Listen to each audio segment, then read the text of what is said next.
চাই থাকক কিমান মানুহ একেলগে ওলাইছে। নিশ্চয় আপোনাৰ চকুৰ সন্মুখত দেখিবলৈ পাইছে শ মানুহ আজি জাহাজ লৈ ওলাইছে বৰহাউৰ গাঁও পঞ্চায়তৰ পৰা। গতিকে চাই থাকক ভিডিঅ'টো, যদি পাৰে তেনেহলে একোটাকৈ শ্বেয়াৰ মাৰি দিব। গোটেই অসমৰ লগতে আমাৰ বিন্যাকান্দি সমষ্টিত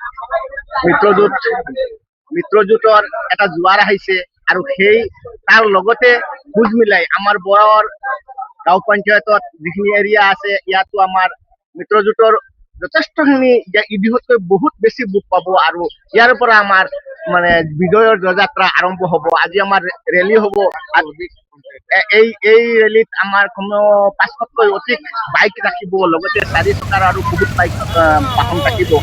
গতিকে আমাৰ আৰু জিত নিশ্চিত হ'ব বুলি আমাৰ আশা কৰিছোঁ। অনুমানিত আজিৰ ৰেলীত কিমান মানুহ থাকিব? দেখিবলৈ পোৱা গ'ল ইয়াত শ মানুহ আমাৰ পঞ্চায়তত আমাৰ পঞ্চায়তৰ পৰা ৰেলী আৰম্ভ কৰিছো, কমেও 6-7 হাজাৰ মানুহ আমাৰ এই ৰেলী। এয়া চাওক, এই মাত্ৰ আৰম্ভ হৈছে নিগম বজাৰৰ পৰা। নিগম বজাৰ হৈছে হোজাই জিলাৰ মুৰাদাৰ থানাৰ অন্তৰ্গত বৰহাউৰ গাঁও পঞ্চায়তৰ অধীনত থকা যিখন যমুনা মৌদংগা কৃষি পাম নিগম আছে।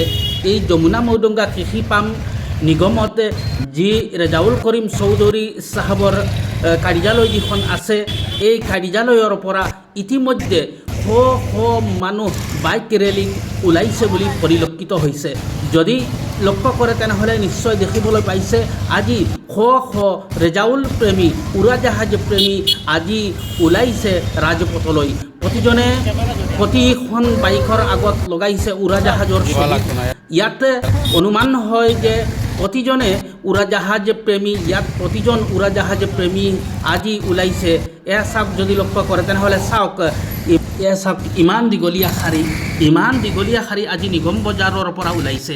নিগম বজাৰ যিখন ৰেজাউল কৰিম চৌধুৰীৰ অফিচ আছে, এই অফিচৰ পৰা ওলাইছে। এয়া চাওক, শাৰী ভৰি আজি মানুহ ওলাইছে। কি কয় চাওক এবাৰ।